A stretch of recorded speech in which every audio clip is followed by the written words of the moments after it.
All right. Howdy, everybody. Howdy, Landon. Howdy, Colby. Howdy, Ashley. Howdy. Hello. Howdy, all you people that said you were reading this morning that aren't here. Not cool. Yeah, man. Listen to the stash. All right. Anyways, how is everybody today? Good. Okay. Nervous. So we're continuing on in 2nd Esdras, 4th Ezra, starting in chapter 8, going with 9, 10, 11, and 12. And we didn't discuss it because we got distracted. And will you and Ashley start off this morning, Colby, with the first one, chapter 8? You guys can split that in half. All right, here. Start off this morning, Colby, with the first one. Sorry about that. The one day it decides to not be muted. All right. I can do 8. Ashley can do 9. Want to do it that way? Yeah. Okay. We got 5 chapters, so. All right, we can do that. All righty. How are the technical issues on your front, Linda? It's not letting me in. Okay. I'm trying. All right. So while we're reading, everybody, you're going to have this view here. Can log into my computer. I jest. Okay. Anyways, let's go ahead and pray in, please.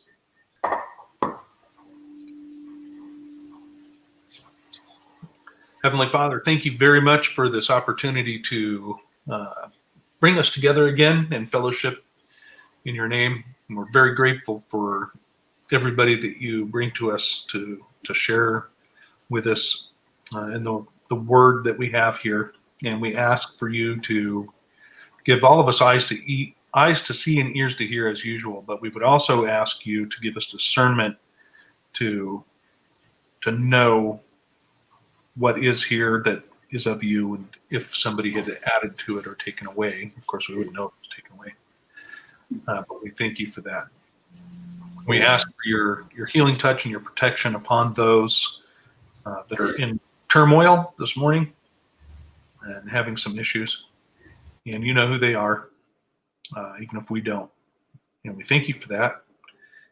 And we just want to bless you and thank you for your salvation and the judgments and precepts that you've given us. In Jesus Yeshua's name, amen. All right. So remember, everybody, if you want to read along, you can go here, kingjamesbibleonline.org, the 1611 Bible. That will have the menu where you can go down and pick out 2nd Esdras, which is called 2nd Esdras there, but it's also called 4th Ezra. And you can read along with us. Just open up another tab or window. And, of course, this is where we're going to read. All right, let's go ahead and get started here. Okay, just kidding. All right. Go ahead, Colby and Ashley. Okay, yeah, I'll start. And he answered me, saying, The Most High hath made this world for many, but the world to come for few. I will tell thee a similitude, Esdras, as when thou askest the earth, it shall say unto thee, that it giveth much mud whereof earthen vessels are made, but little dust that gold cometh of. Even so is the course of this present world. There be many created, but few shall be saved. So answered I and said, Swallow then down, O my soul, understanding, and devour wisdom. For thou hast agreed to give ear, and art willing to prophesy, for thou hast no longer space than only to live. O Lord, if thou suffer not thy servant, that we may pray before thee, and thou give us seed unto our heart, and culture to our understanding, that there may come fruit of it. How shall each man live that is corrupt, who beareth the place of a man. For thou art alone, and we all one workmanship of thine hands, like as thou hast said. For when the body is fashioned now in the mother's womb, and thou givest its members, thy creature is preserved in fire and water. And 9 months doth thy workmanship endure thy creature which is created in her. But that which keepeth and is kept shall both be preserved, and when the time cometh, the womb preserved delivereth up the things that grew in it. For thou hast commanded out of the parts of the body, that is to say, out of the breast, milk to be given, which is the fruit of the breast. And the thing which is fashioned may be nourished for a time, till thou deposest it in thy mercy, to thy mercy.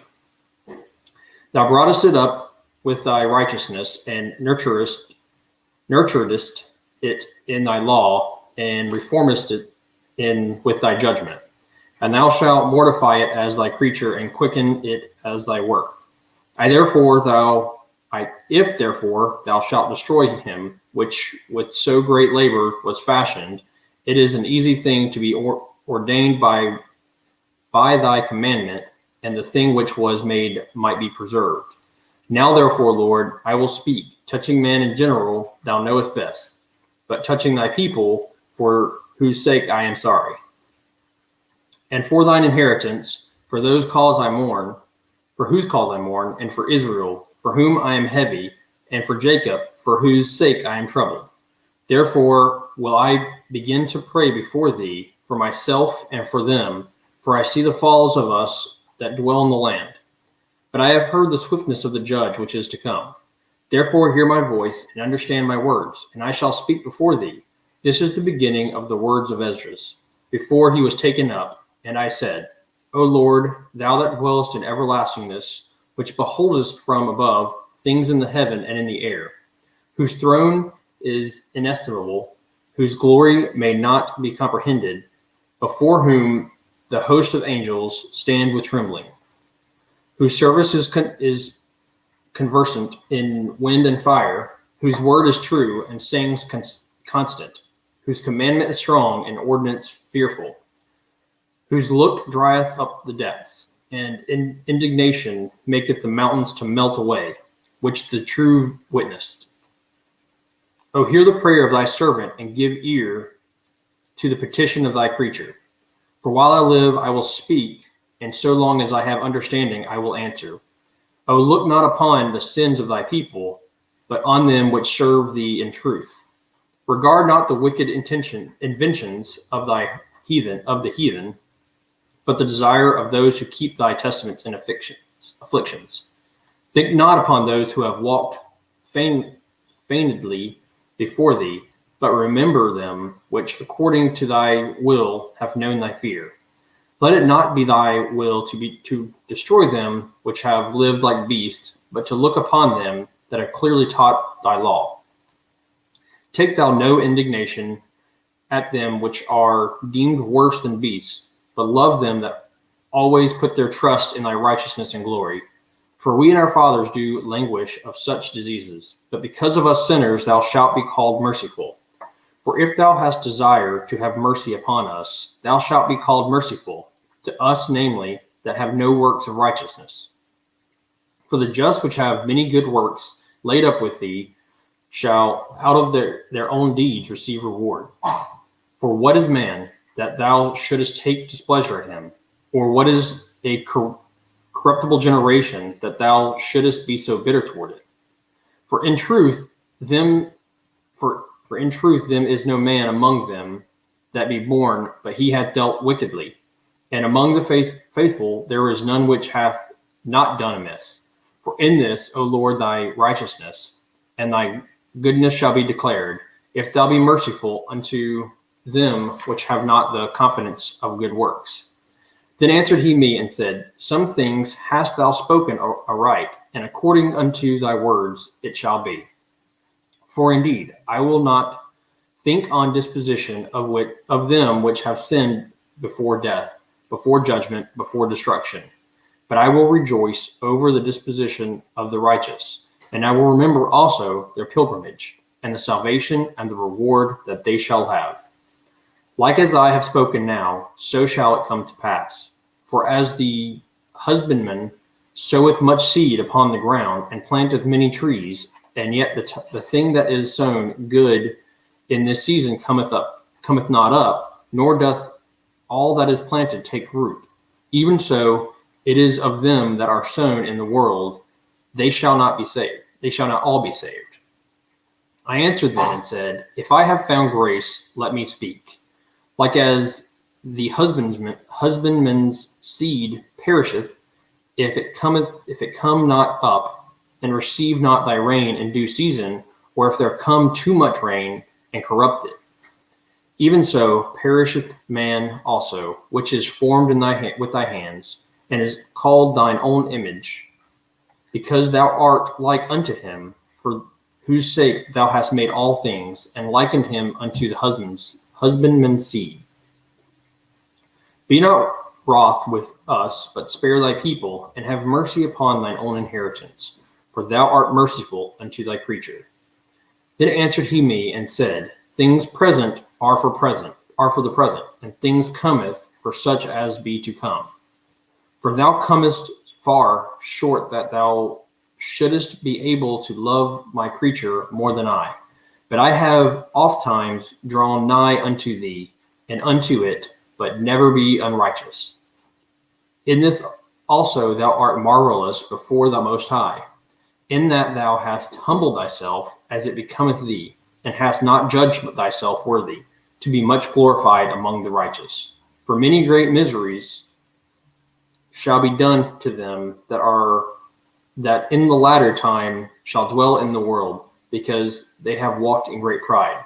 But understand thou for thyself, and seek out the glory for such as be like thee. For unto you is paradise opened, the tree of life is planted, the time to come is prepared, plenteousness is made ready, a city is builded, and rest is allowed, ye perfect goodness and wisdom. The root of evil is sealed up from you, weakness and the moth is hid from you, and corruption is fled into hell to be forgotten. Sorrows are past, and in the end is sowed the treasure of immorality. And therefore, ask thou no more questions concerning the multitude of them that perish. For when they had taken liberty, they despised the Most High, thought scorn of his law, and forsook his ways. Moreover, they have trodden down his righteous, and said in their heart that there is no God, yea, and they knowingly they must die, and that knowingly they must die. For as things aforesaid shall receive you, so thirst and pain are prepared for them. For it was not in his will that men should come to naught. But they which be created have defiled the name of him, and made them, and were unthankful unto him, which prepared life for them. And therefore is my judgment now at hand. These things have I not shewed unto all men, but unto thee and a few like these. Then answered I and said, Behold, O Lord, now hast thou showed me the multitude of the wonders, which thou wilt begin to do in the last times. But at that time thou hast not showed me. Okay, chapter 9.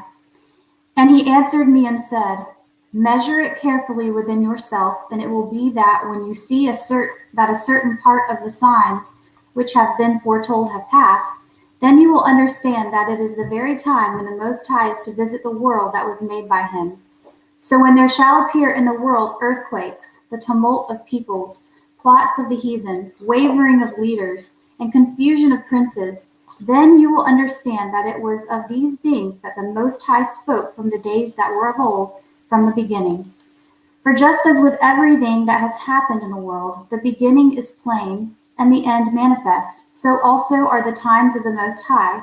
The beginnings are signalized by wonders and mighty works, and the end by acts and signs. And it will be that everyone who will be saved, and who is able to escape by reason of his deeds or his faith, by which he believed, will survive the dangers I have foretold. and will see my salvation in my land and within my borders, which I have consecrated to myself from eternity. And those who have now neglected my ways will be amazed, and those who have rejected them with contempt will abide in torment. For as many as failed to acknowledge me in their lifetime, though they received my benefits, and as many as disdained my law, while they still had freedom, and while an opportunity to repent was still open to them, did not understand but scorned it, these must recognize it after death through torment. So you must no longer be curious as to how the ungodly will be punished, but ask how the righteous will be saved, to whom that age belongs, and for the sake of whom it was made. I answered and said, I said before, and say now, and will say again, there are more that perish than will be saved, as a wave is greater than a drop of water. And he answered me and said, as is the field, so is the seed, and as are the flowers, so are the colors, and as is the work, so it is judged, and as is the farmer, so is the threshing floor. For there was a time in the ages of eternity, when I was preparing for those who now are, before the world was made for them to live in, and no one opposed me then, for there was no one else. But now those who have been created in this world, which is provided with an unfailing table and an inexhaustible pasture, have become corrupt in their characters. So I considered my world, and behold, it was lost, and my universe, and behold, it was in danger, because of the devices of those who had come into it. And I saw and spared them, not very greatly, and saved myself one grape out of a cluster, and one plant out of a forest. So let the multitude perish that were born in vain, but let my grape be saved, and my plant, because with much labor I have perfected them. But if you will let 7 days more pass, but not fast in them, but go to a flowery field where no house is built, and eat only of the flowers of the field, and taste no meat and drink no wine, but only flowers, I will pray to the Most High continually. I will come and talk with you. So I went as he told me, into the field called Ardat, and I sat there among the flowers, and ate the wild plants, and the food they afforded satisfied me. And it came to pass after 7 days, that as I lay on the grass, my heart was troubled, as it had been before. Then my mouth was opened, and I began to speak before the Most High, and said, O Lord, how you surely showed yourself to our forefathers in the desert when they came out of Egypt, and went into the desert, which was untrodden and unproductive. And you surely said, Israel, hear me, and mark my words, posterity of Jacob. For behold, I sow my law in you, and it will bring forth fruit in you, and you will be glorified through it forever. But our forefathers who received the law did not keep it, and did not observe the statutes, yet the fruit of the law did not perish, for it could not, because it was yours. But those who had received it perished, because they had not kept what had been sown in them. And behold, it is the rule that when the earth has received seed, or the sea a ship, or any dish food or drink, and when it comes about that what was sown or what was launched or what was put in it is destroyed, they are destroyed, but the things which contain them remain. But with us it has not been so. We who received the law will perish because we sinned, along with our heart which received it. But the law does not perish, but abides in its glory. When I said this to myself, I lifted up my eyes and saw a woman at my right, and behold, she was weeping and wailing aloud, and was deeply grieved at heart, and her clothes were torn, and she had ashes on her head. And I dismissed the thoughts I had been thinking, and turned to her and said to her, Why do you weep, and why are you grieved at heart? And she said to me, Let me weep over myself, my Lord, and continue to mourn, for I am greatly embittered in spirit and deeply afflicted. And I said to her, What has happened to you? Tell me. And she said to me, Your servant was barren and had no child, though I had a husband for 30 years, and every day and hour those 30 years I prayed to the Most High night and day. Then after 30 years it came about that God heard your servant, and looked on my affliction, and gave heed to my distress, and gave me a son. And I rejoiced greatly over him, I and my husband and all my neighbors, and we paid great honor to the Mighty One. And I brought him up with great care. And it came about when he was grown up that I proceeded to take a wife for him, and made a marriage feast.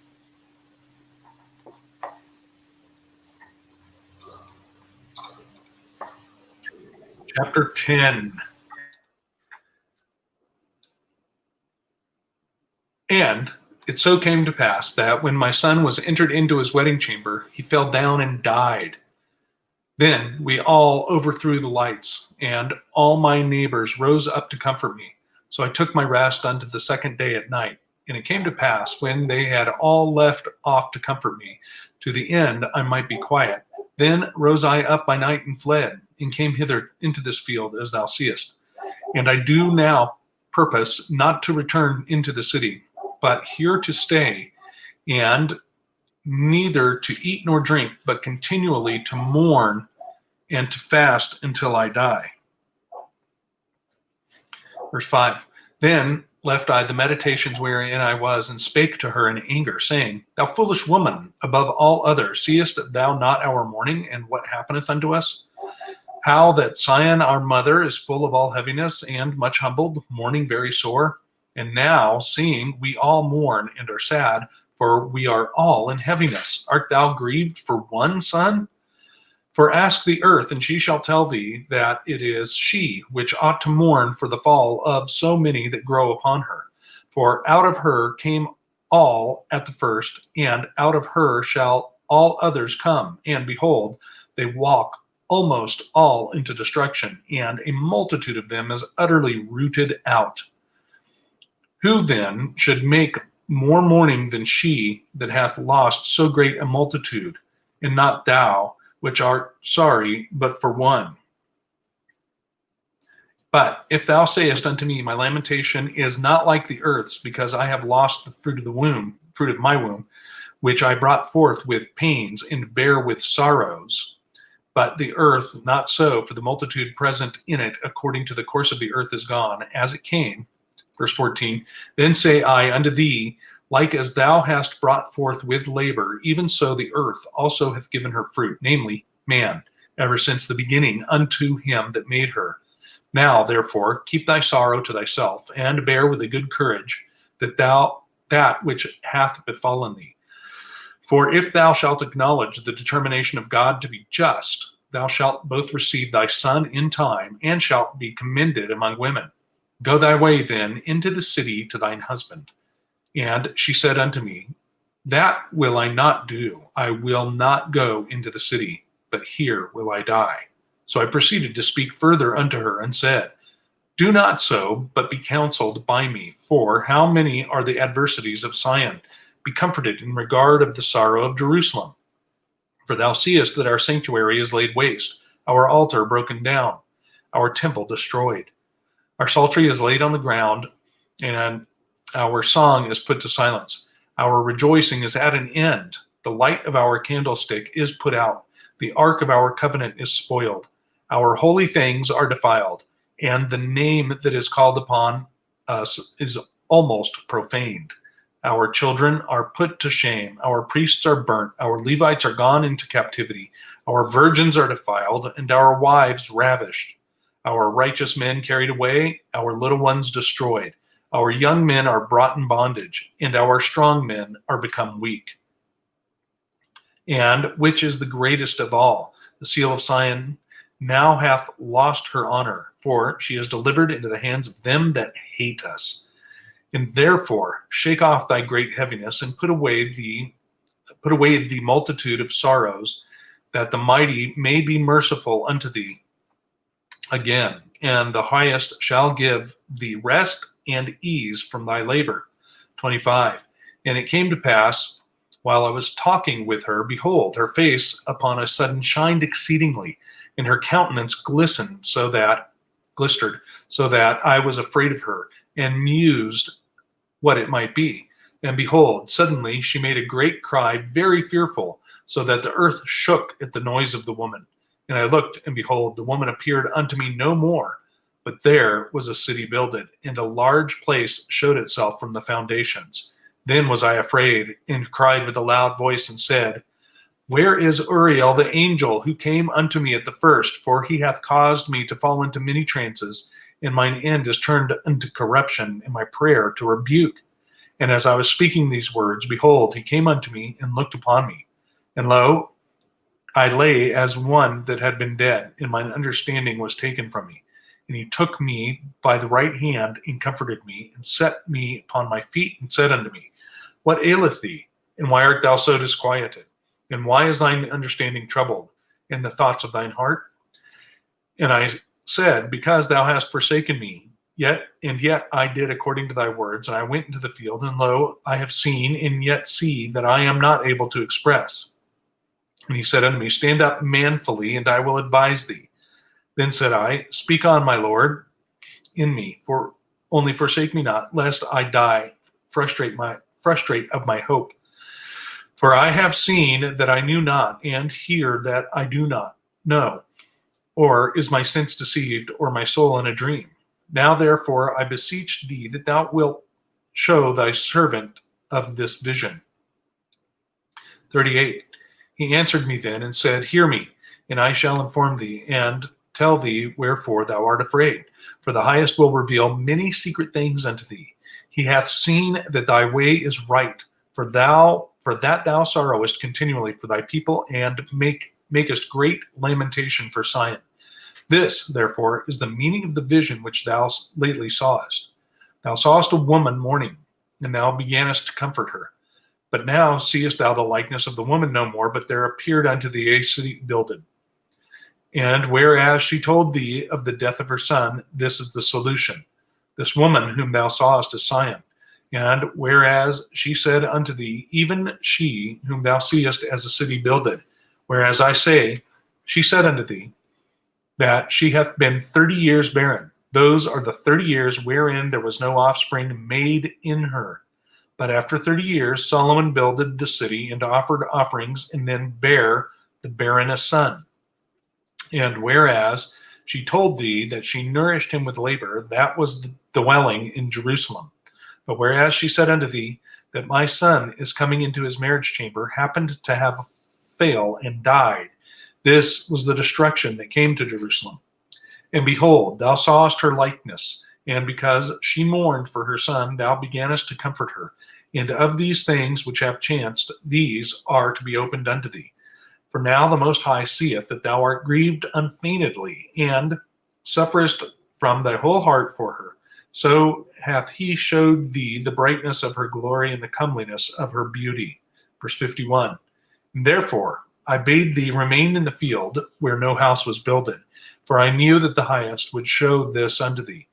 Therefore I commanded thee to go into the field where no foundation of any building was, for in the place wherein the highest beginneth to show his city, there can no man's building be able to stand.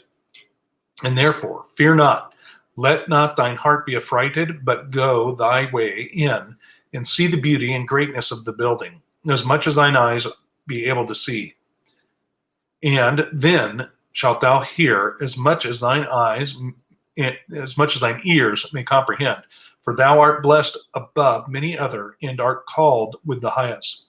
And so are but few. But tomorrow at night thou shalt remain here. And so shall the highest show thee visions upon the high things, which the Most High will do unto them that dwell upon the earth in the last days. So I slept that night, and another, like as he commanded me. You good? You're muted. I had to break out my Chromebook. Chapter 11. Then saw I a dream, and behold, there came up from the sea an eagle, which had 12 feathered wings and 3 heads. And I saw, and behold, she spread her wings over all the earth, and all the winds of the air blew on her, and were gathered together. And I beheld, and out of her feathers there grew other contrary feathers, and they became little feathers and small. But her heads were at rest. The head in the mist was greater than the other, yet rested it with the residue. Moreover, I beheld, and lo, the eagle flew with her feathers, and reigned upon the earth, and over them that dwelt therein. And I saw that all things under heaven were subject unto her, and no man spake against her, no, not one creature upon the earth. And I beheld, and lo, the eagle rose up with her talons, and spake to her feathers, saying, excuse me, watch not all at once, sleep every one in his own place, and watch by course, but let the heads be preserved for the last. And I beheld, and lo, the voice went not out of her heads, but from the midst of her body. And I numbered her contrary feathers, and behold, there were 8 of them. And I looked, and behold, on the right side there arose one feather, and reigned over all the earth.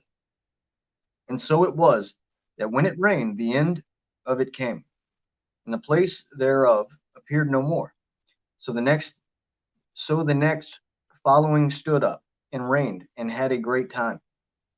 And it happened that when it rained, the end of it came also, like as the first, so that it appeared no more. And then came there a voice unto it, and said, Hear thou that hast borne rule over the earth so long, this I say unto thee, before thou beginnest to appear no more. There shall none after thee attain unto thy time, neither unto the half thereof. Then arose the third, and reigned as the other before, and appeared no more also. So went it with all the residue, one after another, and that every one reigned, and then appeared no more. Then I beheld, and lo, in process of time, the feathers that followed stood up upon the right side, that they might rule also. And some of them ruled, but within a while they appeared no more. For some of them were set up, but ruled not. After this I looked, and behold, the 12 feathers appeared no more, nor the 2 little feathers. And there was no more upon the eagle's body, but 3 heads that rested, and 6 little wings. Then saw I also that 2 little feathers divided themselves from the 6, and appeared under the head that was upon the right side, for the 4 continued in their place.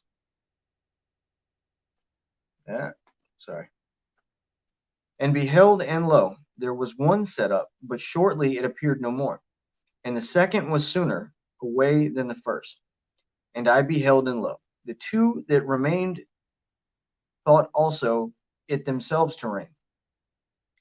And when they so thought, behold, there awakened one of the heads that were at rest, namely, it that was in the midst, for that was greater than the 2 other heads.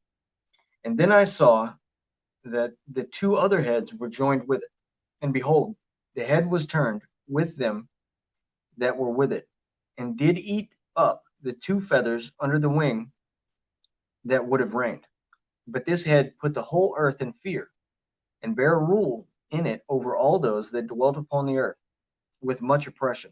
And it had the governance of the world more than all the wings that had been. And after this I beheld, and lo, the head that was in the midst suddenly appeared no more, like as the wings. But there remained the 2 heads, which also in like sort ruled upon the earth, and over those that dwelt therein. And I beheld, and lo, the heads upon the right side devoured it that was upon the left side. Then I heard a voice, which said unto me, Look before thee, and consider the things that thou seest. And I beheld, and lo, as it were a roaring lion chased out of the wood. And I saw that he sent out a man's voice unto the eagle, and said, Hear thou, I will take with thee, and the highest shall say unto thee, Art not thou it that remainest of the 4 beasts, whom I made to reign in my world, that the end of their times might come through them?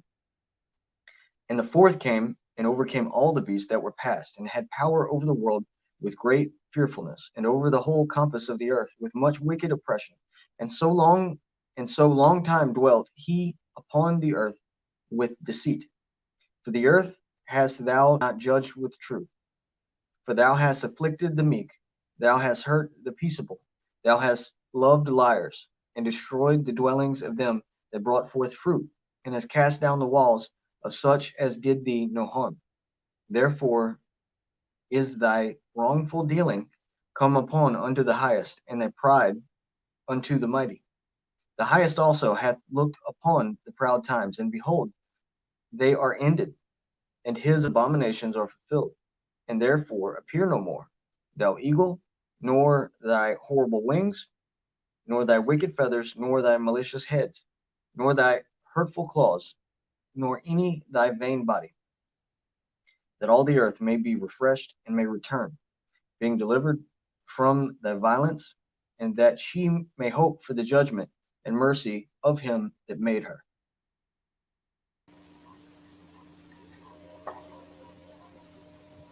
Chapter 12.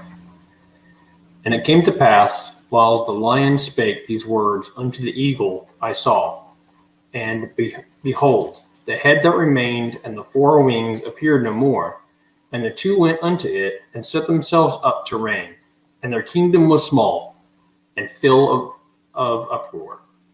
And I saw, and behold, they appeared no more, and the whole body of the eagles was burnt, so that the earth was in great fear.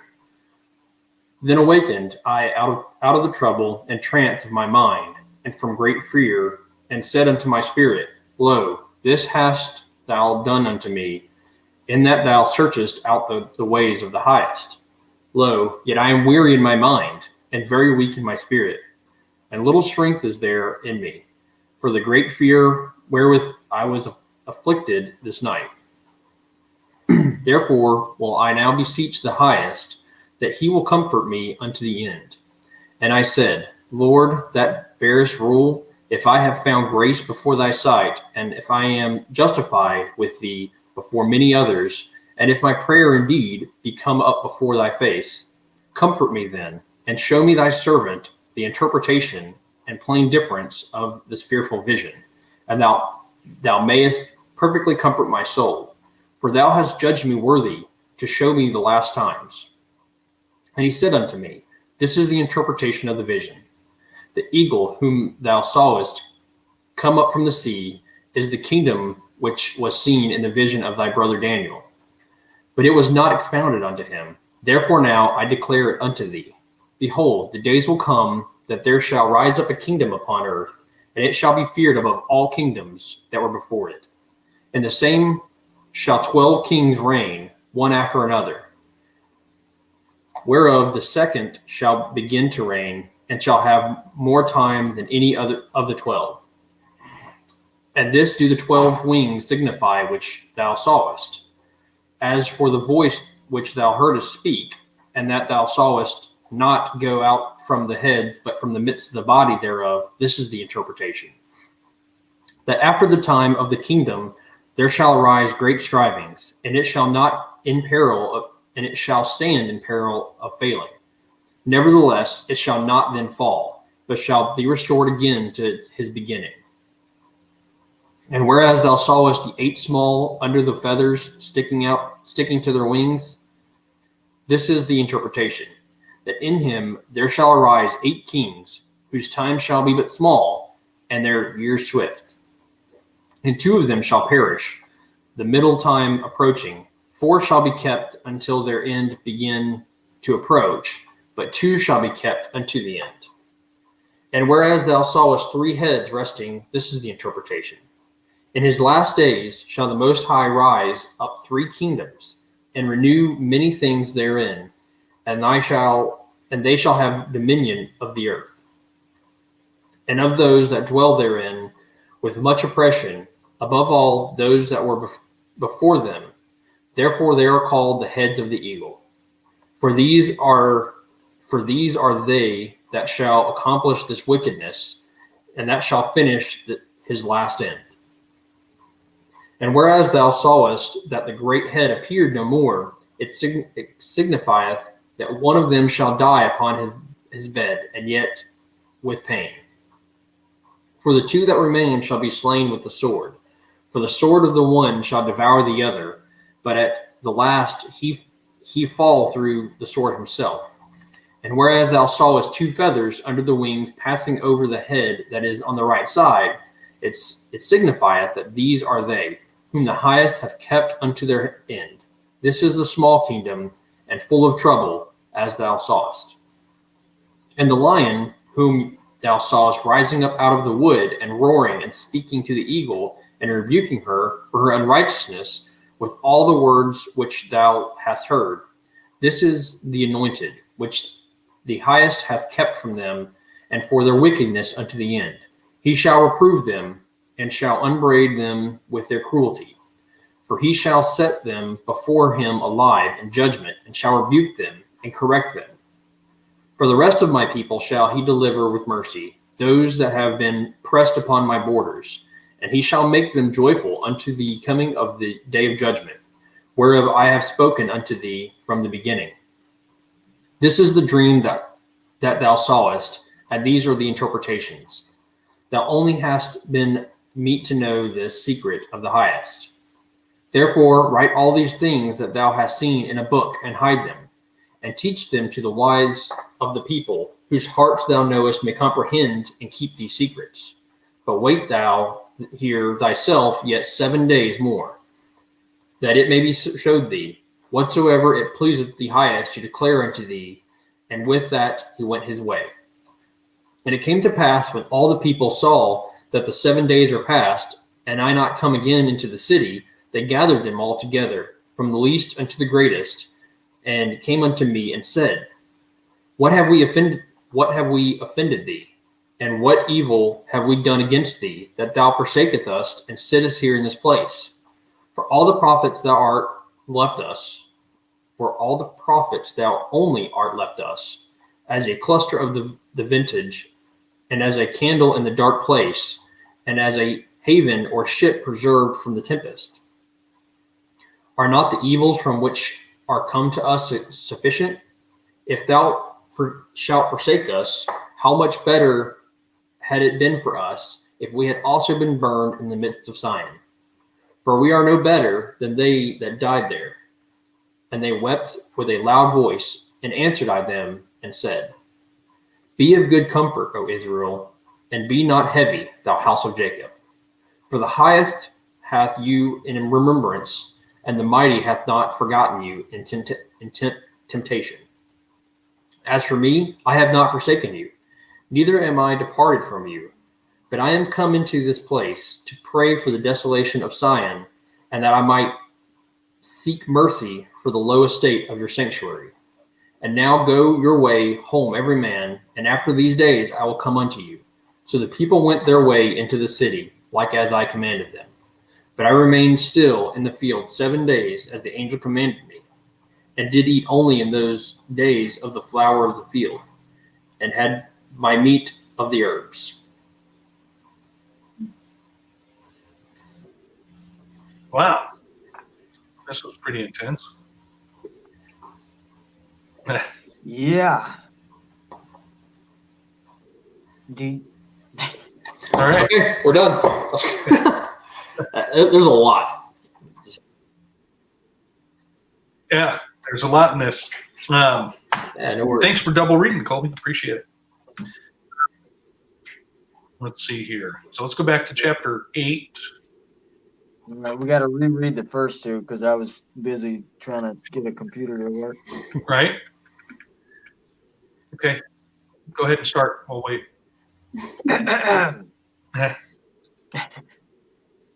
Yeah. All right. So I don't have anything till verse 3 if you got something before that.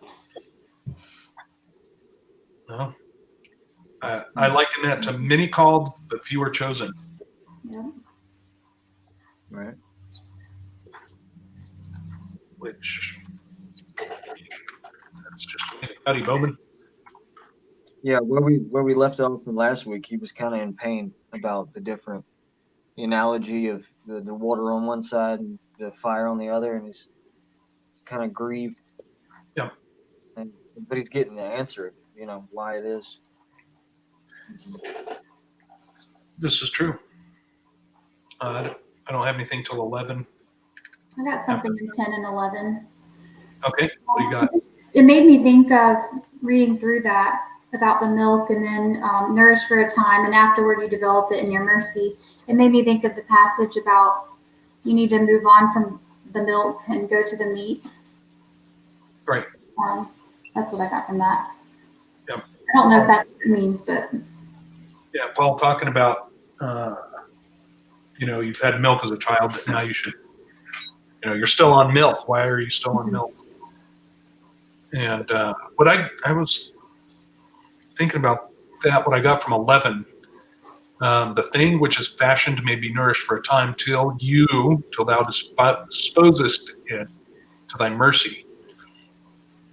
And it just, if I was to paraphrase that, it would be basically, we live at Yah's pleasure. We're created at his pleasure, and at any point, we can be taken at his pleasure too, or displeasure. mm-hmm. It's just out of our hands. Yeah. And that, I have in verse 12, it's, thou broughtest it up in thy righteousness, nurturest it in thy law, and reformest it in thy judgment. So it's brought up in the righteousness, but the nurturest in thy law is kind of the piece that I think just so many times is just forgotten. Like that's our guidance. Those are our the guardrails in life that kind of keep us on track. And then on the flip side of it, it's the reform in thy judgment. So when you get away from that, when you get outside of those guardrails, judgment's what kind of brings you right back to the law. The law is kind of that foundation. It's what keeps you in place. And then when you get outside of it, that's where judgment comes in. It's just kind of the natural cycle in which God made that. Right. Yep. Excuse me. I'm on the wrong page. And I think one reason why I think of that, and I think why that's so key, is so many times people just kind of want to push away the law as though it's no longer valid, it's outdated. But that's where we build our foundation, and then people want to get upset when there's judgment placed on their lives because they're not obeying the law. But the whole point of that judgment is to get us back. I mean, you look at throughout God's people, it's judgment's placed on them. It's the whole purpose of trying to righten the ship and get them right back where they need to be. Right. Yep. All right, where are we at? 11 still? That was 12. That was 12. So 14, I was looking at that. It's also, it's easy for him to make us, but it's also easy that we should be preserved by him. But notice that that's linked. The thing ordained by thy commandment, that thing which was made, might be preserved. Everything made at his commandment. Then I got a big long jump until 29 through 31. Wait, I just saw something. Oh, 27 is pretty, I don't know, it's just interesting. Made me think a lot of this stuff that's out there leading people astray. They would not the wicked inventions of the heathen, but the desire of those that keep thy testimonies in afflictions. Right. Amen. Look how much focus right now is being put onto, they stole the election, or, they're going to inject stuff into you. Mm-hmm. Basically, I see that as, don't worry about what they're coming up with. Right. Well, those are good Christian people working on those vaccines.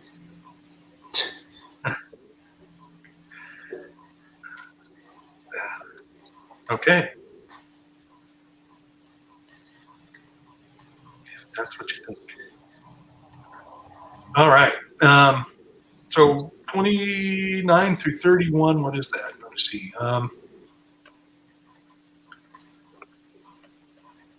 This just kind of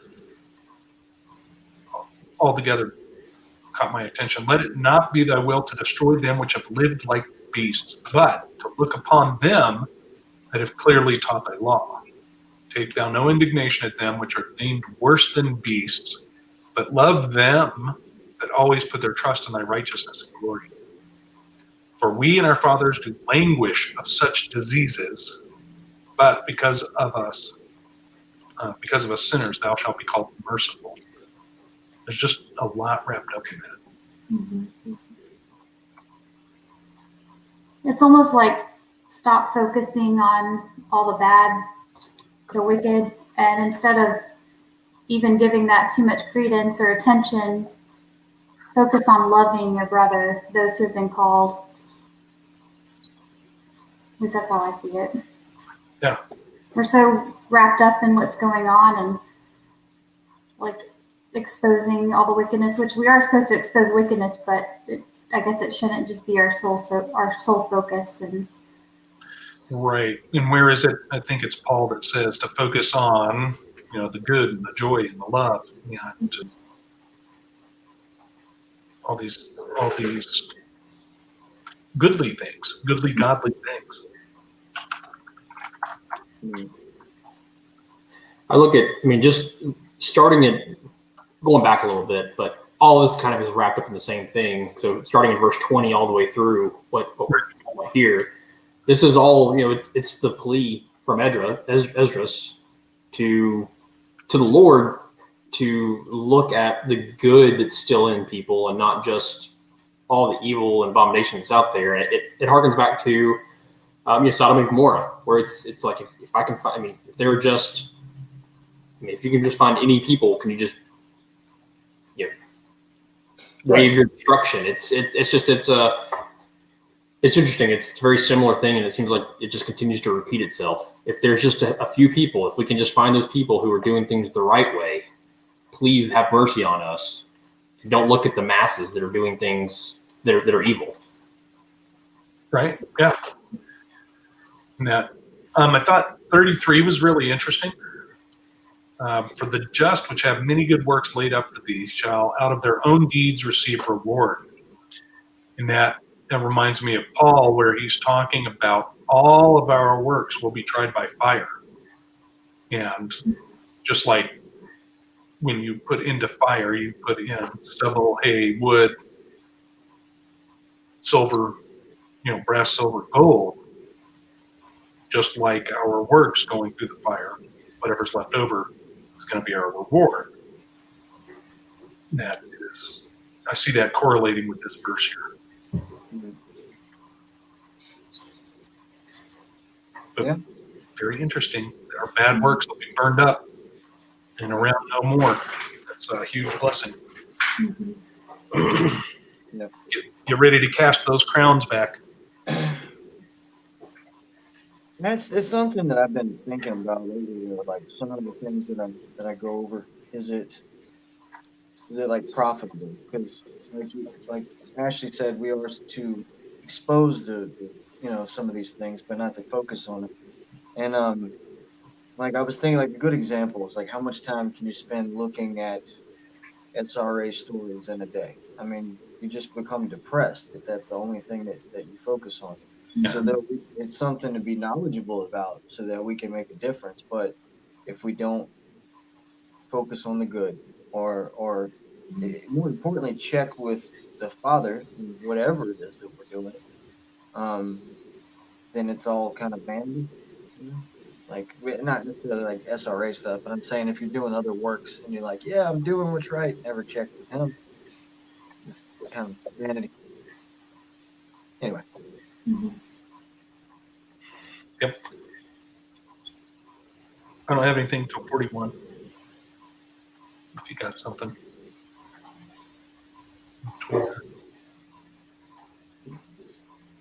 I have 43, but it kind of ties into what Landon was saying. But you go ahead. Yep. One, basically, I summarized that in not everybody's going to make it. We still need to be hopeful. And that verse ends off with, they shall not all be saved. Yeah, that I know, golly, there's just so many people that we love, and maybe not so much, that we pray for them to hear the call and to come to salvation, to come to repentance. not everybody's going to make it. Yep.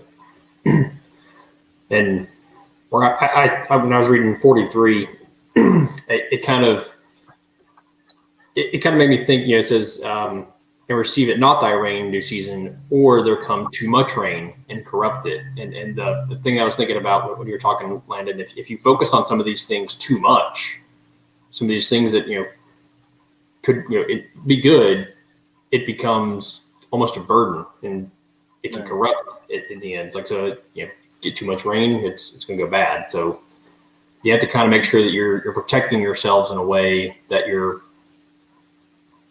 it's the right focus. I guess I can't articulate very well today, but hopefully my message is getting across. Yeah, no.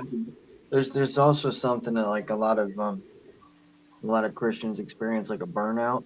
They when you see the ministry or something like that, they just start rolling with it, and then they just like, I don't want to do this anymore, and so that kind of corrupts the outreach and the ministry of sowing seeds to others that need it, Mm-hmm.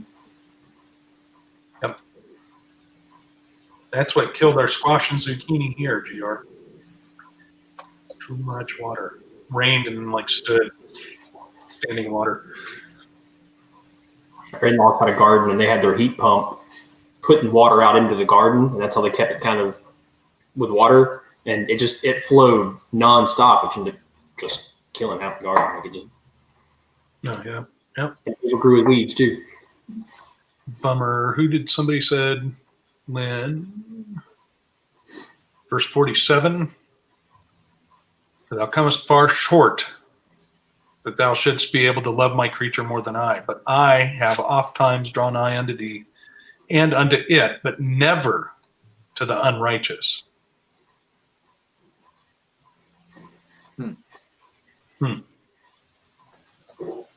Ouch.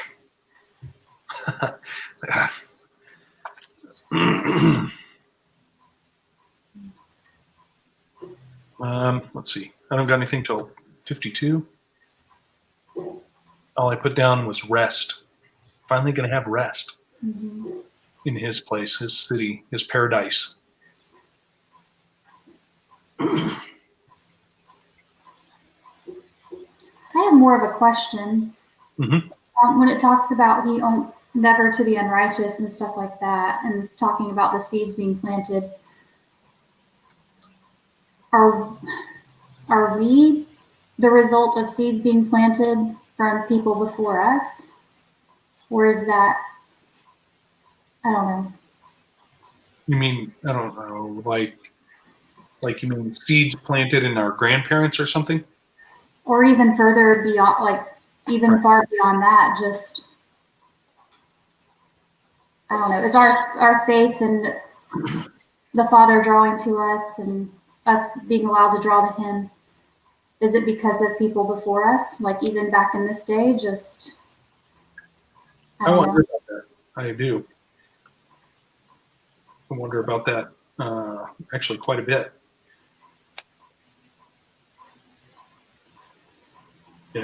Is it still that lineage of the good tree or the good vine stretching all the way back? Or is our lineage at some point grafted in? That, I never heard that until you brought it up. Talking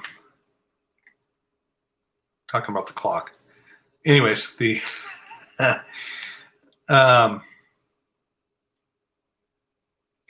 we grafted in? Because I can trace back, my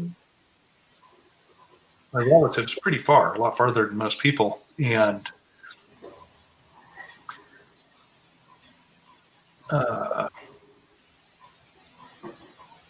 while they probably aren't at,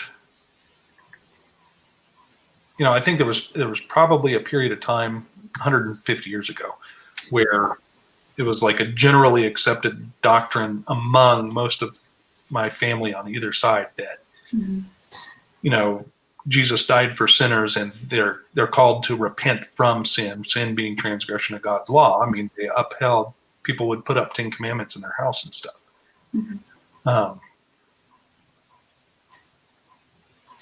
It's only probably the last 120 years, maybe, that things got really bad. Yeah. And I'm saying more from not necessarily a bloodline perspective, but I mean, Right. I guess it would be at the same time, but just also of the faith, seed of Abraham, Right. of the faith. But I don't know. Right. But Paul says it's of the faith. If you have the faith, then you're of the seed of Abraham, to whom the promises were kept. So, I hope, who knows? I mean, we might meet some really cool people in the eternity. Well, who are you? Well, I'm your great, great, great, great, great, great grandmother. Mm-hmm. You have to try this watermelon cobbler. I know, it sounds gross. I was thinking the video that I sent you with the two characters. Anyway. Oh, yeah. Yeah. It just made me. Yeah. Let's see here. And then verse 53, the root of evil is hid from us. Or we hid from it. I forget how it was worded. Sealed up from you. Yes, the root of evil is sealed up from you. Weakness and moth is hid from you, and corruption is fled into hell to be forgotten. That's kind of an interesting juxtaposition to us being sealed. That also, too, if you have evil that's sealed, it's kind of like when you're supposed to pick up the dog poop when you take the dog walking. You put it in the plastic bag and it's sealed up and kept away from you. Usually like this, right?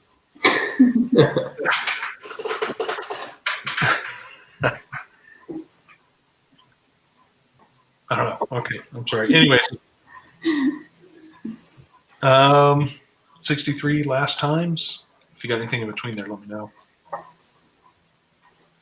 But behold, now hast thou showed me the multitude of the wonders which thou wilt begin to do in the last times. But at what time you haven't showed me. So still don't have a set date. Nobody will.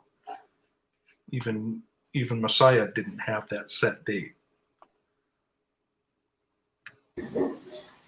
Are we good for 8?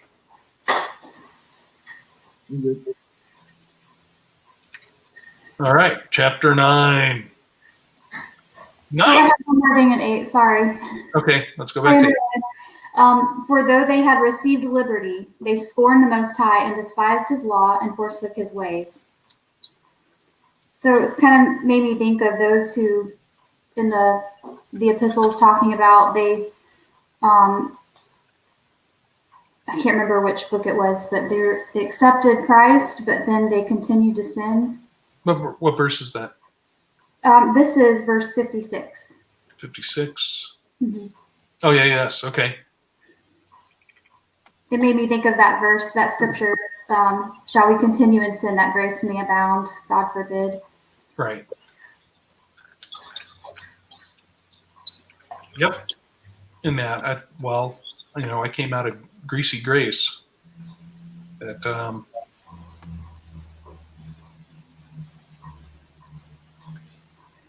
definitely is taking advantage of liberty and scoffing at law. Scoffing at his law. That's all done away with. It was nailed to the cross. Mm-hmm.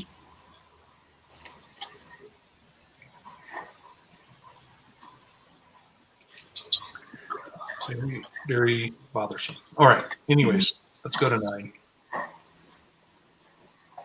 Let's go to 9, verse 9, or chapter 9.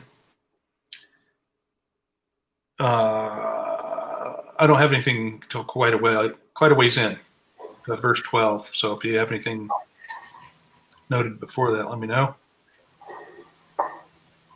Oh, God. I'm gonna read all this. Okay, this says, Sky says, verse 3, what Ashley read was so much more than the online version. What was that again, if you don't mind, Ashley? Yeah, let me see if I can. The numbers are on the side of the paragraph, so it's like, I think I'm Right. reading it.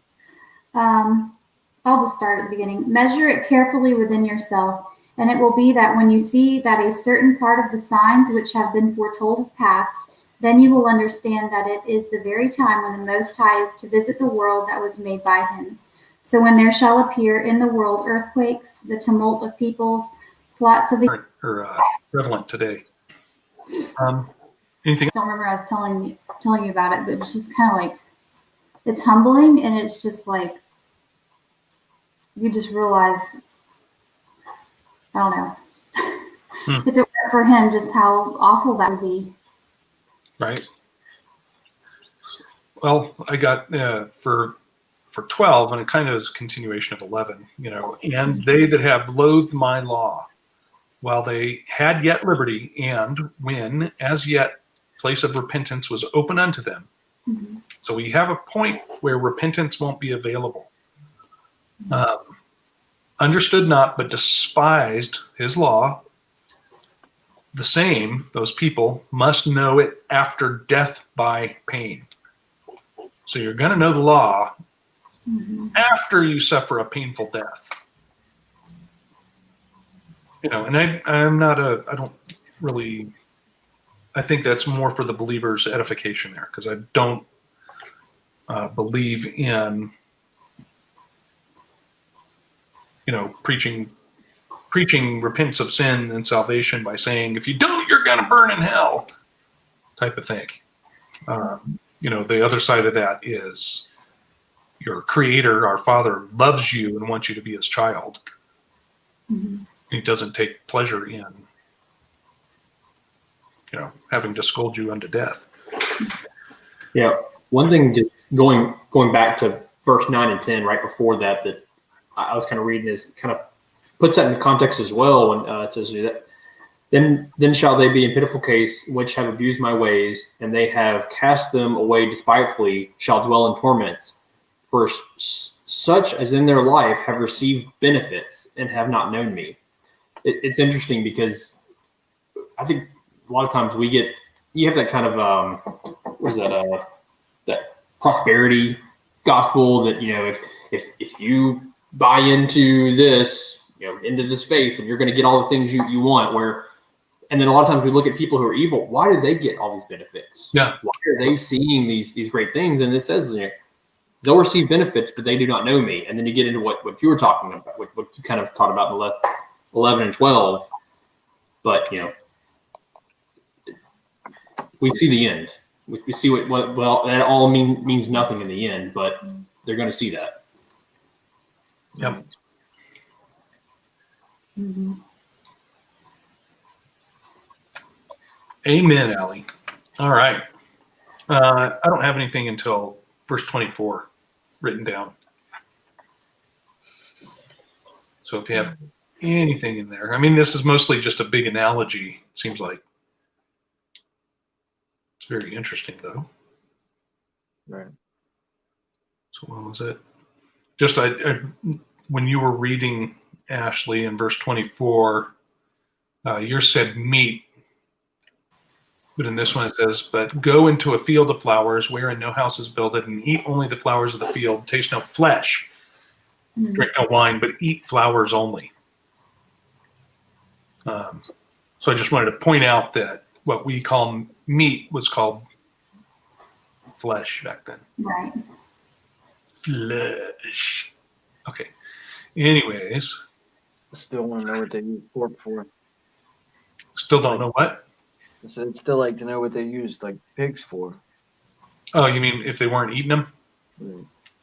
Well, there's no documentation of them using them like in the wilderness, I don't think. They had camels to carry stuff. They had asses to carry stuff. They had oxen. They had goats and sheep. They're like garbage disposals. Right. I thought of that. Oh, They they they overpopulate so quickly.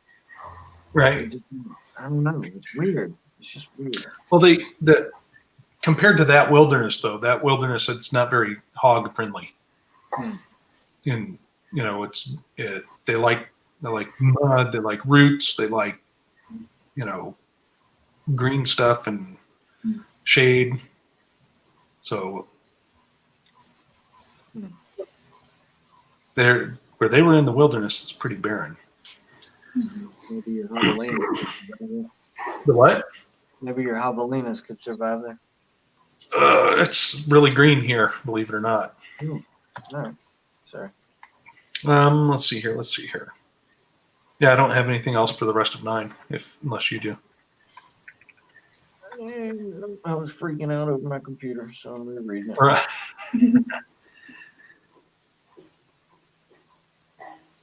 Right. Now this is where he goes into the vision, though, of Mount Zion and Jerusalem, right? With the woman having the son, Right. and that carries over into the next chapter. So before we jump into that, sorry, I had to tend to Olivia. Where did you guys finish up in 9? I just want to see if I missed anything. So when he grew up and came to the time that he should have a wife, I made a feast.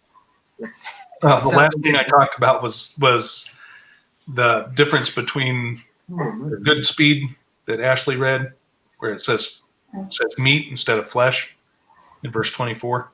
Okay. That was it. So if you have anything else for that, let me know. Yeah, I have verse 36 and 37. So, Okay. For we that have received the law perish by sin, and our heart also which received it, notwithstanding the law perisheth not, but remain in his force. Yep. So a couple of things that I kind of gathered out of that is, one thing is I think we've mentioned this 1,000 times, but the law has not gone away, but it remains, and it is in its force. I mean, there is power in that law. The other thing that came out of this is, for we that have received the law perish by sin.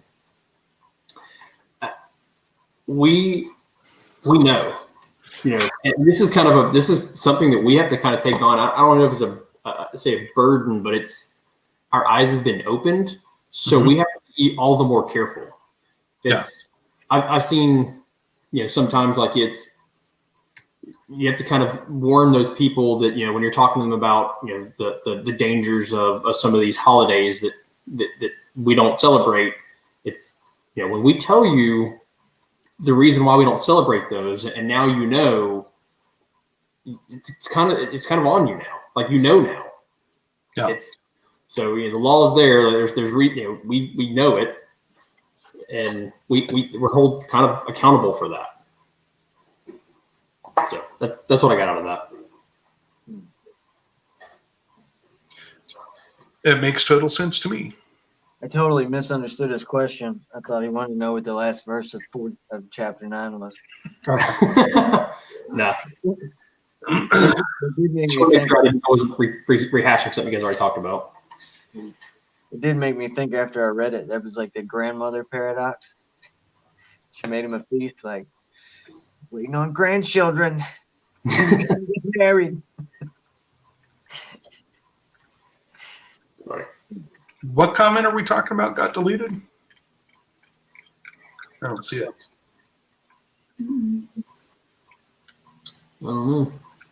My phone says it was deleted by the Google moderator team.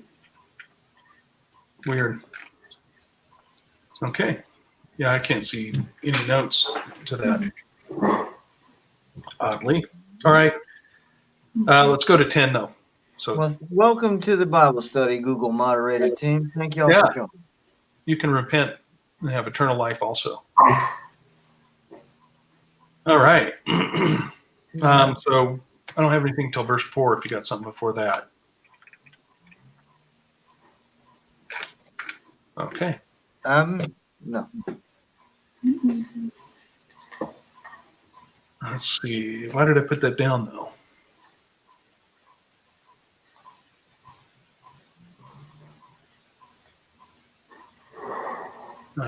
don't know. Because it's the woman talking, right? So this is Sion talking.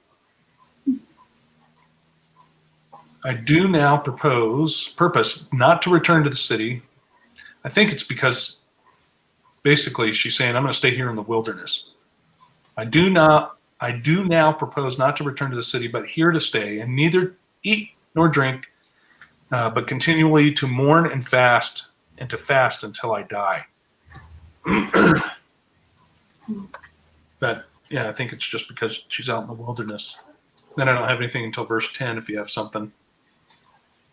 Yeah, we got 9 and 10. Do you? Okay. And this is more just so it's kind of a question. So it says, "For ask the earth, and she shall tell thee that it is she which ought to mourn for the fall of so many that grow upon her." And then it talks about the people that die, the destruction, but it's.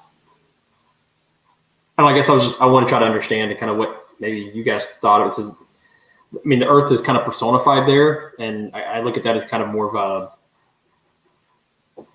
the earth is not so much a being. At least I don't see it in scripture where it kind of says the earth is its own being. But I guess I just want to add questions on what maybe you guys thought. Right. I don't know. I lean towards that everything that's been created has some form of life in it. Mm-hmm. It is a footstool, though. Wait till you see the couch. Right.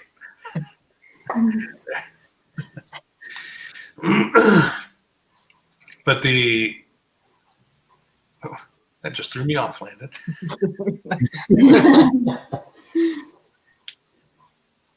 A multitude of them is rooted out. I mean, it kind of sounds like a surgery for cutting out a tumor or something. One of the things I looked into is interesting just to research for pondering and everything, but the hollow earth, when you look into that, their claim, or some of them, their claim is that the tides are not controlled by the moon, like astrophysicists say, that it's the gravitational pull of the moon, but that there is basically, it's not described as such, but it sounds like basically a heart that's beating, and that's what's causing the high and low tides twice a day, which is pretty interesting, because that's where, I forget what it is. Everybody says, oh, plants give us our oxygen, but something like 80% of the oxygen we breathe comes out of the oceans. So it's all, and you'll even hear people say the oceans are the lungs of the earth. And that red algae takes the oxygen out of the air. Like, it'll make it dangerous on a beach. Yeah. Yeah.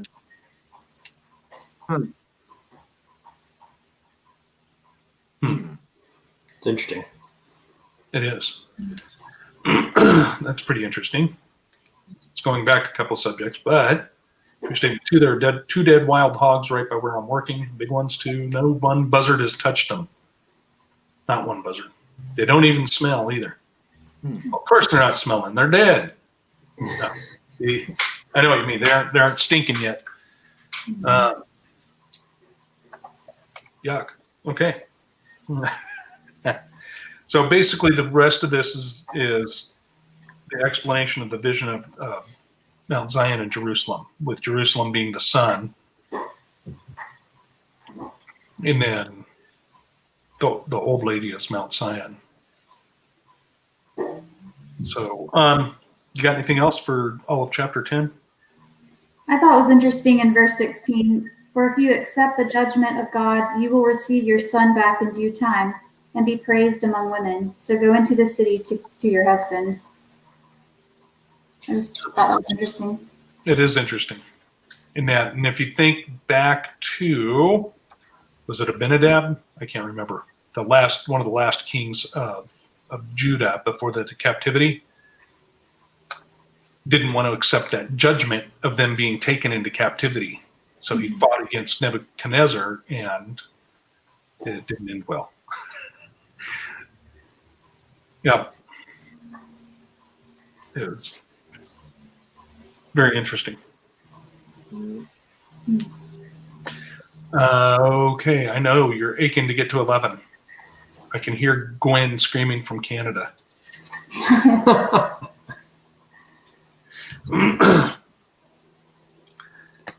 I don't have anything until verse 11. No, sorry, I gotta catch up. I was reading. Right? Fascinating. He was hanging out with Uriel. Oops. Talking about 11 and I'm on 10. All right. So this is another dream, right? Now come up from the sea, that's very interesting terminology, an eagle, which had 12 feathered wings and 3 heads. And then he goes on to explain this, or to describe this vision. He's not explaining it yet.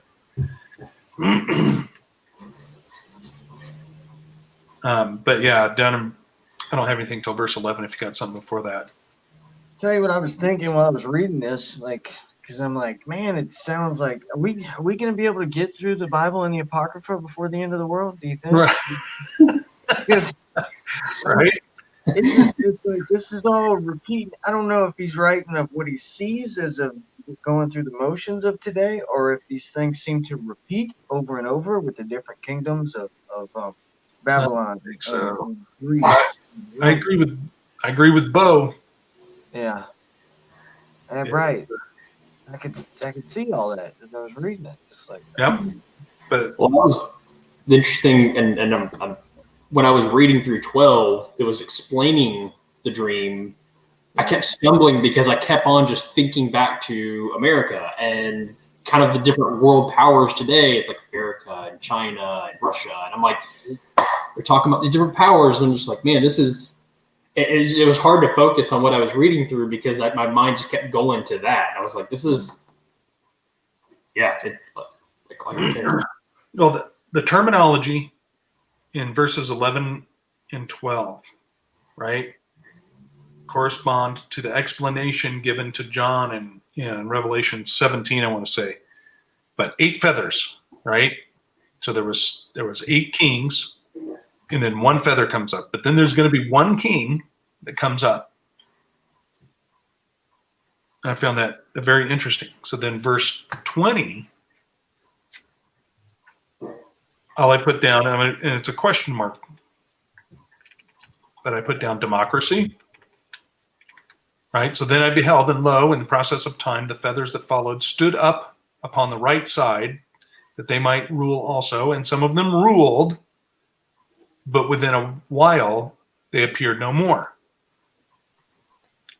So you can only hold the seat of president or prime minister for a short period of time, and then you're not ruling anymore.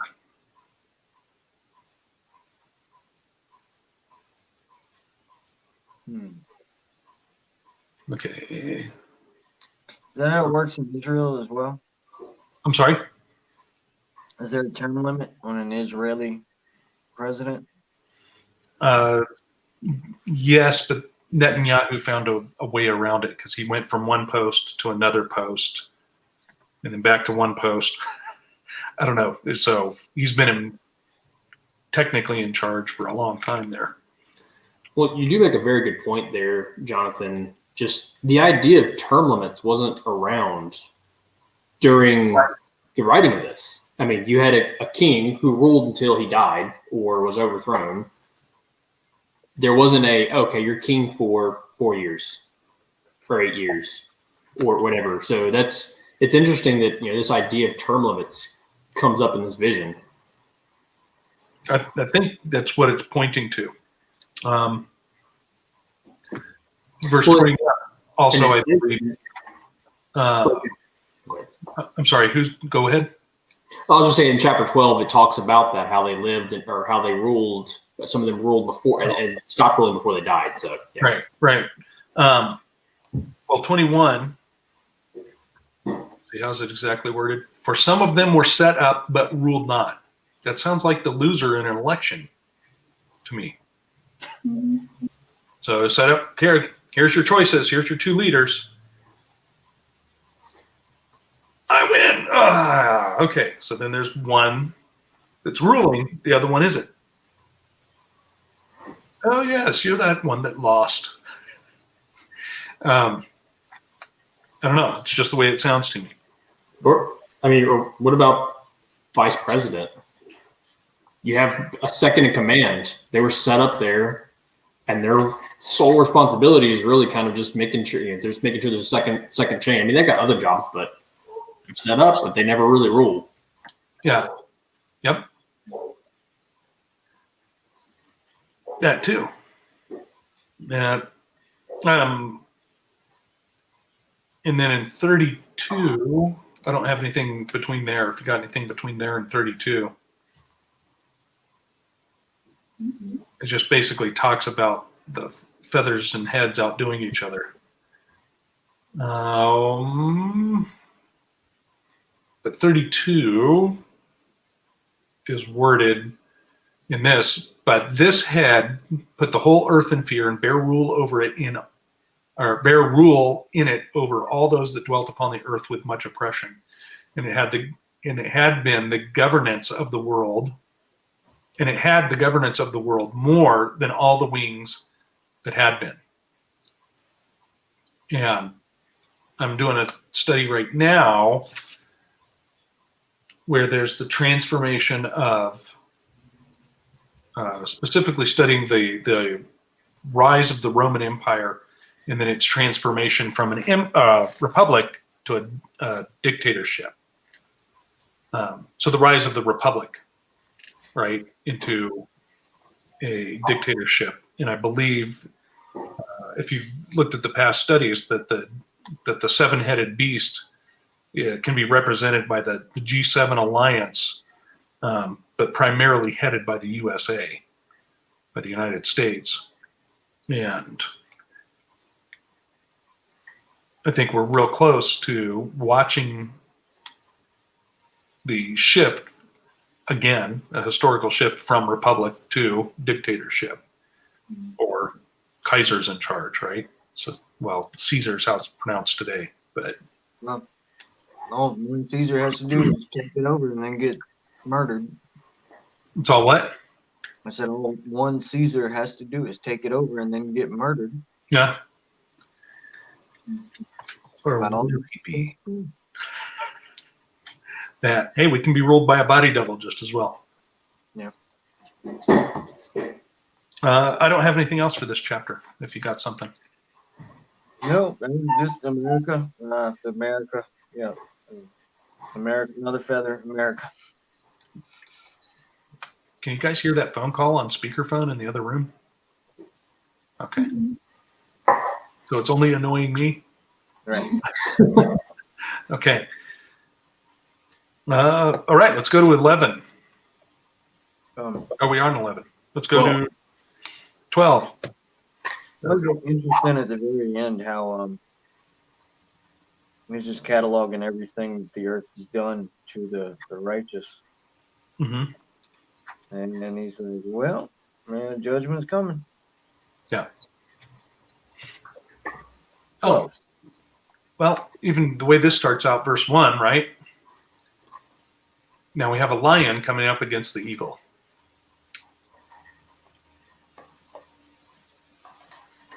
So, although it mentions this more and more later on, that way down there, this one's for you, Gwen. In verse 31, all I wrote down was Yeshua. Mm-hmm.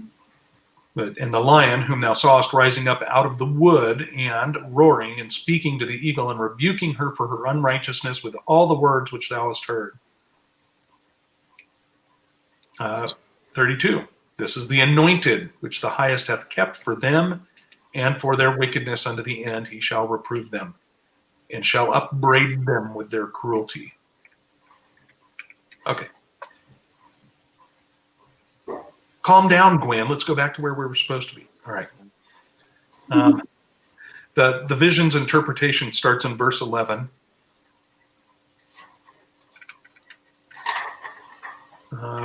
I don't have anything until verse 18. I was in verse 3, sorry. It says, and the whole body of the eagle was burned, and the earth was panic-stricken. Do you think that could be Babylon falling in Revelation? No, I don't. Sorry. Go ahead. Were you gonna say something? I was just. It made me think. Like it could. I'm not saying that it is this, but it just made me think of the internet whenever you mentioned it. Like how panicked does everyone get whenever the just systems shut down, or what they're used to, their comfort zone. It just made me think of that. I'm not saying that it is like the internet, but Well, look at all the fires. Yeah. Dun, dun, dun. Okay. Anyways, verse 18, if you got anything before that. If you don't have anything before that. This is part of the explanation too. That after that time of that kingdom, there shall arise great strivings, and it shall stand in peril of failing. Nevertheless, it shall not then fall, but shall be restored again to his beginning. And I wrote down for that, and I know people are going to disagree, but the deadly wound was healed. In my opinion, that repeat of us seeing that is whether it's an homage by the beast system or whatever. I believe that was the economic collapse of 2008. Everybody said the United States is done for. The dollar is done for. And then, it came roaring back. It's been on a little bit of a pause lately, but I don't know. That's just how I'm interpreting it. Mm-hmm. Okay. Anyways, anything else? Talk to me, people. It says in verse 23, in its last days, the Most High will raise up three kings, and they will renew many things in it, and will distress the earth and those who live in it. I wonder what it means. What are those things that they're renewing in it that will distress the earth? Well, the internet version reads a little different. Yeah. And renew many things therein, and they shall have the dominion of the earth.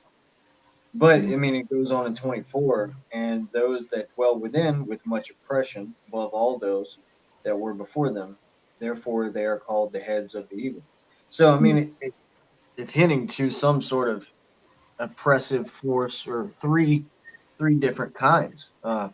If you look at the whole Orwellian scenario of the people are always being fed information, and there were two other factions in that fictional novel. But it was always like bad guys over here. We have allies. We're doing certain things, but and you don't get the perspective in that story of the other two. They were just bad. But it just makes me think of that whole Trinity thing. If you had three different cultures, three different sets of ruling powers, three different parties, like we're taught right now, communism bad, we're good. Yeah, I mean, it's kind of already around. But to have those three different heads over the earth, and I don't know if you get to choose where you live or if you're just born into it, but I'm sure it's oppressive but different, Mm-hmm.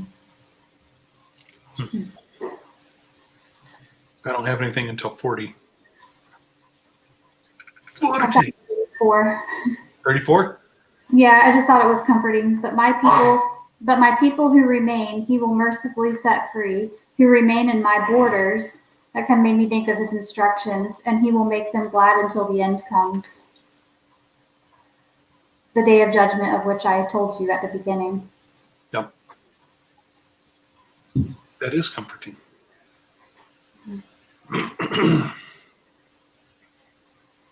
Matt, verse 40. I found this interesting.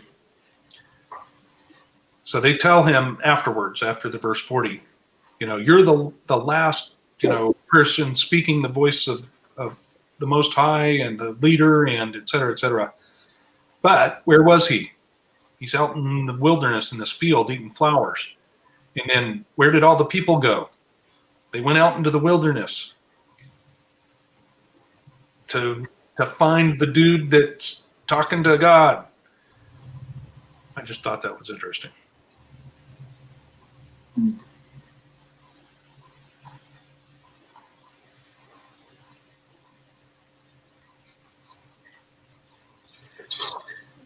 I thought it was interesting. All right. Anybody got anything else for chapter 12? Be of good comfort, O Israel, and be not heavy thou house of Jacob.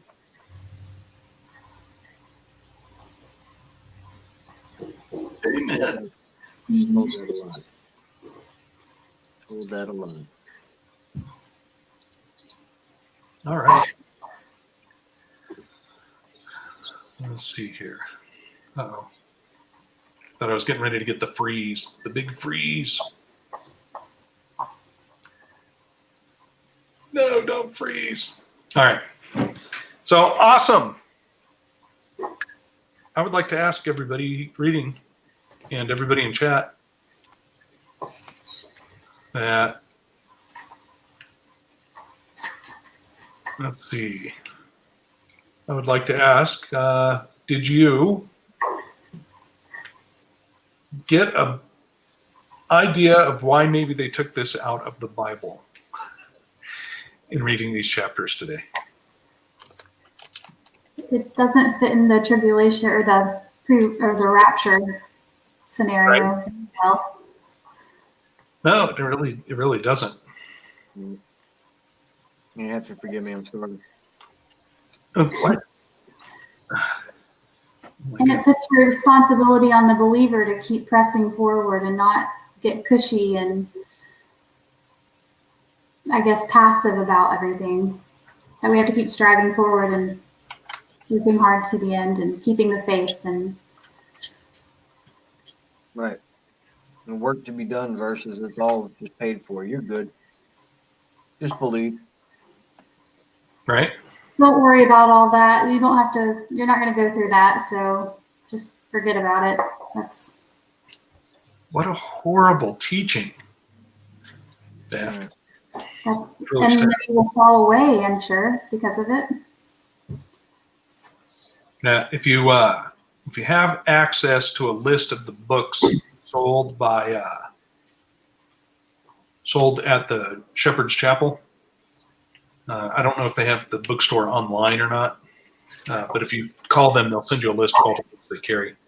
But they got 2 books that are companion books, and one of them is the Rapture Plot, and then the other one is the Rapture Lie, something like that. And they go back and trace the modern origins of the rapture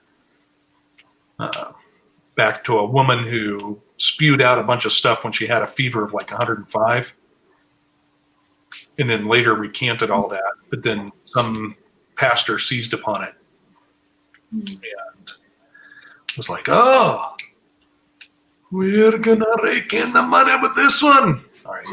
Same thing they've done with Darwin, with Roe versus Wade. Or Right. all of these stories, it's like the dude that y'all are throwing up on the pedestal is like, no, it's not. It's wrong. You know? This is true. This is true. All right. Well, thank you very much for reading, Colby, Ashley, and Thank you Landon. for having us. I love having everybody read. If anybody of you want to read, let me know. Right? And we'll get you on here. You do have to have a good internet connection, and you have to use Google Chrome. But we're past most of the names. It's mostly a story from here on out. Right? Yeah, well, until the next book. Until we get to the next book. But anyways, thank you, everybody. I hope you all have a great, restful day. It's wonderful to have you here. And just relax a little bit.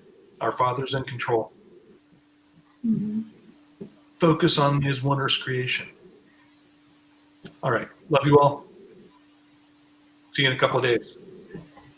Bye. Like, share, subscribe.